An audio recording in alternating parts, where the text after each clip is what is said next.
కార్మన్ఘాట్ చుట్టుపక్కల ఉన్న దేవాలయాలు వేడుకలకు వేదికయ్యాయి. నిర్మల్ నగర్ కాలనీలోని శ్రీ శ్రీ శ్రీ ప్రసన్నాంజనేయ స్వామి శివ సీతారామచంద్ర స్వామి దేవస్థానం, శ్రీ శరద్వతి నగర్లోని శ్రీ భవానీ సమేత నాగలింగేశ్వర స్వామి ఆలయాల్లో ప్రత్యేక పూజలు నిర్వహించారు.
కార్మన్ఘాట్ నిర్మలా నగర్ శివాలయంలో ఉన్నాము. పంతులు గారితో ఓం నమ శివాయ. శివాయ గురవే నమః. ఈరోజు మాఘ బహుళ చతుర్దశి మహాపర్వదినం, మహాశివరాత్రి. అందులో మాస శివరాత్రి, మహాశివరాత్రి. ప్రతి నెల వచ్చేది మాస శివరాత్రి. మరి మాఘ బహుళ చతుర్దశి నాడు వచ్చేది మహాశివరాత్రి. ఈ మహాశివరాత్రి పర్వదినాన పురస్కరించుకొని మన కార్మన్ఘాట్ నిర్మలా నగర్ కాలనీ ప్రసన్నాంజనేయ స్వామి దేవాలయంలో మరి ఉదయం 5 గంటల నుంచి కూడా మధ్యాహ్నం 1 గంట వరకు కూడా అభిషేక కార్యక్రమం నిర్వహించడం జరిగింది. మరలా సాయంత్రం 5 గంటల నుంచి రాత్రి 8 గంటల వరకు కూడా అభిషేక కార్యక్రమాలు నిర్వహించడం జరుగుతోంది. తర్వాత రాత్రి 10 గంటలకి పార్వతీ పరమేశ్వరుడు యొక్క దివ్య కళ్యాణ మహోత్సవం కూడా మనకు నిర్వహిస్తూ ఉంటాం. తర్వాత లింగోద్భవ కాలం అంటారు. అంటే పరమేశ్వరుడు ఉద్భవించినటువంటి అర్ధరాత్రి ఉద్భవించాడు. ఆయన లోకాన్ని తన శక్తిని చాటి చెప్పడానికి అర్ధరాత్రి 12 గంటల తర్వాత అగ్నిగోళంలో, అంటే భయంకరమైనటువంటి చాలా విశేషమైనటువంటి అగ్నిలింగంగా ఆయన బ్రహ్మదేవుడికి అట్లానే విష్ణుమూర్తికి కూడా వాళ్ళిద్దరికంటే అతీతమైన వాడిని చెప్పి ఆ పరమేశ్వరుడు ఉద్భవించే సమయమే ఆ యొక్క లింగోద్భవ కాలం అంటారు. ఆ లింగోద్భవ కాలంలో స్వామివారికి మళ్ళా ఒక రుద్రం అభిషేకం జరుగుతుంది. అది 12:30 1 గంట సమయంలో జరుగుతుంది కళ్యాణం అయిన తర్వాత. మరి ఈ కార్యక్రమాలన్నీ కూడా ఈ దేవాలయంలో కార్యనిర్వాహకులందరూ కూడా నిర్వహిస్తున్నారు. భక్తులందరూ కూడా యథావిధిగా వచ్చి ఈ కార్యక్రమాలన్నీ కూడా జయప్రదం చేస్తున్నారు ఈ రోజున. కాబట్టి ఈ రోజున ఈ కార్యక్రమంలో పాల్గొని పిల్ల పెద్ద ఊరు వాడందరూ కూడా వచ్చి ఈ దివ్యమైనటువంటి మహత్తరమైన కార్యక్రమంలో పాల్గొంటున్నారు. అందరూ కూడా ఆ పార్వతీ పరమేశ్వరుడి అనుగ్రహం కలగాలి. మన ఇల్లు కాదు, మన గ్రామమే కాదు, మన దేశమే కాదు, ప్రపంచం అంతా కూడా సుభిక్షంగా సకల సిరి సంపదలతో పాడి పంటలతో కూడా ఉండాలి. లోకంలో ఎటువంటి ఎవరి వల్ల కూడా ఎటువంటి ఉగ్రవాదుల వల్ల కానీ, ఎటువంటి భూకంప వినాశనాలు కానీ, ప్రకృతి వైపరీత్యాలు కానీ ఇవన్నీ రాకుండా ఉండాలంటే లోకనాయకుడైనటువంటి పరమేశ్వరుడు లోకానికి రక్షకుడు ఆయన కనుక ఎప్పుడైతే స్వామివారికి అభిషేకం చేస్తుంటామో ఆ పరమేశ్వర అభిషేక ప్రియుడు కనుక పొద్దుటి నుంచి కూడా నిరంతరంగా ప్రక్రియ కొనసాగుతూనే ఉంది ఈ రోజున. మరి వారందరికి కూడా ఇక్కడికి వచ్చిన వాళ్ళకి రాని వాళ్ళకి ఇంట్లో కూర్చొని పరమేశ్వరుని ధ్యానం చేసుకునే వాళ్ళకి కూడా ఆ ముక్కంటి అందరూ కూడా అనుగ్రహిస్తూనే ఉంటాడు ఈ మహాపర్వదినాన. కాబట్టి భక్తులు కూడా ఈ అవకాశాన్ని వినియోగించుకొని ఆ దేవదేవుడి యొక్క అనుగ్రహానికి ఆయన కృపకి పాత్రలు అవ్వాలి. సకల సిరి సంపదలు కలిగి విద్య, ఉద్యోగ, వ్యాపార, వ్యవసాయాలు కూడా క్షేమంగా ఉండాలి. లోక క్షేమం జరగాలి, లోకం సుభిక్షంగా ఉండాలి అని చెప్పి ఈ మహాశివరాత్రి పర్వదినాన మన భూలోకమే కాదు, మన ఇక్కడే కాదు, ఆ కైలాస పర్వతం నుండి పరమేశ్వరుడు కూడా యక్ష, గరుడ, గంధర్వాది, కిన్నెర, కింపురుషులు, సిద్ధులు, సాధ్యులు, దేవతలు, మునీశ్వరులు కూడా ఈ మహారుద్రమంత్రాలతో విశేషంగా ఆ యొక్క పరమేశ్వరుడికి ఎంతో విశేషంగా అభిషేకం చేస్తుంటారు ఆ లోకల్లో కూడా. అట్లా మనం కూడా ఈ భూలోకంలో ఈ విధంగా చేసుకుంటున్నాం.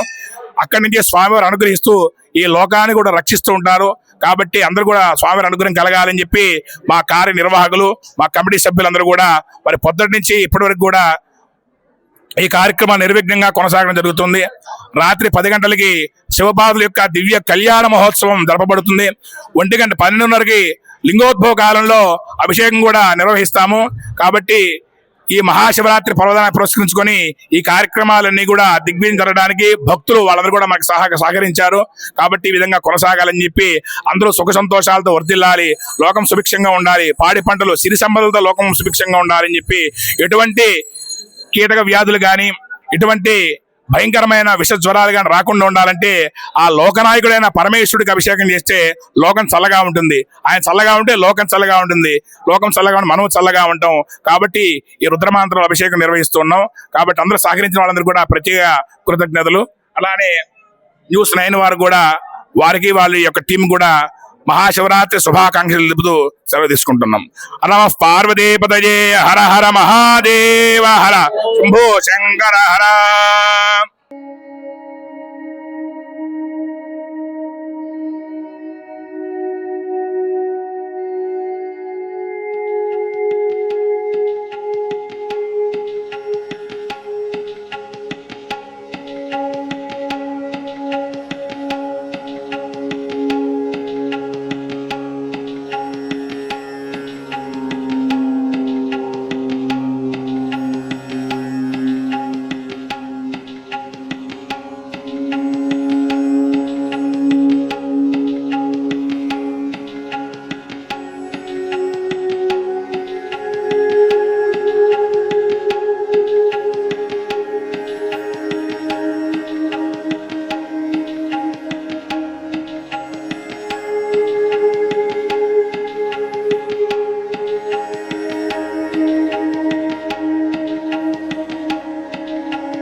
భవానీ సమేత రామలింగేశ్వర స్వామి సరస్వతి నగర్ కర్మఘట్లో ఉన్నాము. గుడి కార్యవర్గము చైర్మన్ గారితో మాట్లాడాము. ఈ గుడి ప్రతిష్టాపన అయి 35 సంవత్సరాలు అవుతుంది.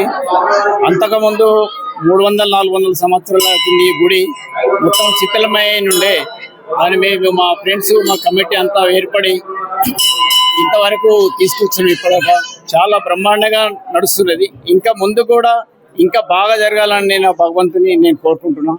మా పిల్లలు కూడా మాకు మంచిగా సహకరిస్తున్నారు. చాలా వైభవంగా నడుస్తున్నది.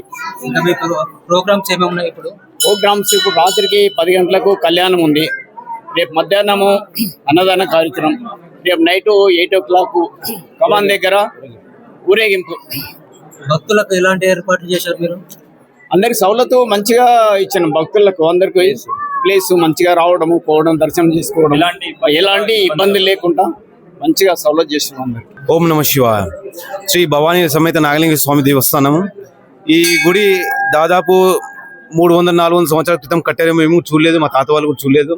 సో అప్పటి నుంచి ఉంది. నేను చిన్నప్పుడు చూసినప్పుడు చాలా శిథిలావస్థలో ఉండే. సో ఈ కాలనీలో నాన్నగారు వాళ్ళ ఫ్రెండ్స్ అందరూ పిల్లలు వేసి అప్పుడు ఆర్థికంగా కూడా బ్యాక్వర్డ్ ఉండే అందరం. వాళ్ళు ఓన్గా వాళ్ళు గుంతలు తీసి వాళ్ళు కట్టారు డ్యూటీలకు పోకుండా. సో అలా డైలీ ఈవినింగ్ కాగానే శ్రమదానం చేసి ఈ గుడిని డెవలప్ చేశారు. ఇప్పుడు 35 years అయింది. ఇంకా దినదినం ఈ గుడి అభివృద్ధి చెందుతూనే ఉంది. సో డైలీ ముందు మనకు 20 years బ్యాక్ కళ్యాణం కూడా ఉండకపోతుండే. గుడి ప్రతిష్ట జరిగిన తర్వాత 10 years తర్వాత విగ్రహాలు తీసుకొచ్చాం. సో కళ్యాణం పెట్టాం. తర్వాత నెక్స్ట్ డే అన్నదాన కార్యక్రమం, మళ్ళీ నెక్స్ట్ ఊరేగింపు కూడా స్టార్ట్ చేసాం. సో అలాగే ప్రతి సంవత్సరం ఒక్కొక్క కార్యక్రమం యాడ్ చేస్తూ పోతున్నాం. సో మెయిన్ ఇది చేయడానికి కారణం కూడా ఒకటి ఉంది. ఎందుకంటే మన సనాతన ధర్మాన్ని మన పిల్లలకు కూడా నెక్స్ట్ జనరేషన్ పాస్ ఆన్ చేయాలి. సో మనం చేస్తేనే పిల్లలు చూస్తుంటారు, నెక్స్ట్ జనరేషన్ పాస్ ఆన్ అవుతుంది. సో ఒక 20 years బ్యాక్ చూస్తే మన జనరేషన్ పాస్ ఆన్ కాలే, మధ్యలో డిస్కమ్యూనికేషన్ అయింది. సో దాన్ని మళ్ళీ జాయిన్ చేయడానికి ట్రై చేస్తున్నాం మేము. ఓం నమ శివాయ. శ్రీ భవానీ సమేత నాగలింగేశ్వర స్వామి దేవాలయంలో గత నిన్న 2-3 రోజుల నుంచి ఏవైతే కార్యక్రమాలు నిర్ణయించదలుచుకున్నామో ఈ నెక్స్ట్ 2 days నుంచి ఇవాళ రేపు ఆల్మోస్ట్ ఇవాళ నైట్ 10 o'clockకి కళ్యాణం మహోత్సవం జరగబోతుంది. నెక్స్ట్ డే మార్నింగ్ 12 o'clockకి అన్నదాన ప్రోగ్రామ్ అవుతుంది. రాత్రి 7 గంటల నుంచి మాకు ఊరేగింపు కార్యక్రమం జరుగుతుంది. ఇక్కడ మా భవానీ సమేత నాగలింగేశ్వర స్వామి కమాన్ ఎదురుగా హారతి ప్రోగ్రాం నిర్వహించబడుతుంది. ఆల్మోస్ట్ ఒక 300 to 400 మెంబర్స్ తోని హారతి ప్రోగ్రాం చేసి అక్కడి నుంచి ఊరేగింపు స్టార్ట్ అవుతుంది. మన కర్మఘట్ ఎంతైతే ఊరు ఉన్నదో ఆ ఊరు మొత్తం ఊరేగింపు చేయడం జరుగుతుంది. రాత్రి 11 గంటలకు మా ఈ అంగరంగ వైభవంగా చేసిన ఈ 2 రోజుల ప్రోగ్రాం రేపటి ఈవినింగ్ 11 o'clockతో ముగించినది. ఇంకోటి మేము ఏంటంటే ఇక్కడ ఉన్న మా టెంపుల్కి సహాయ సహకారాలు అందిస్తున్న ప్రతి ఒక్క పెద్దవాళ్ళందరికీ మా హృదయపూర్వక నమస్కారం. ఎందుకంటే వాళ్ళు మాకు సహకరించిందే మేము ఇన్ని కార్యక్రమాలు చేయకపోతుండే. వాళ్ళు ఏదైతే మాకు సహకారం అందిస్తున్నారో అదే విధంగా నెక్స్ట్ వచ్చే సంవత్సరాలు కూడా అదే విధంగా వాళ్ళు డొనేట్ చేయాలని చెప్పేసి మా కమిటీ తరఫున వాళ్ళని కోరడం జరుగుతుంది. జై బోలో భవానీ మాతా కీ జై.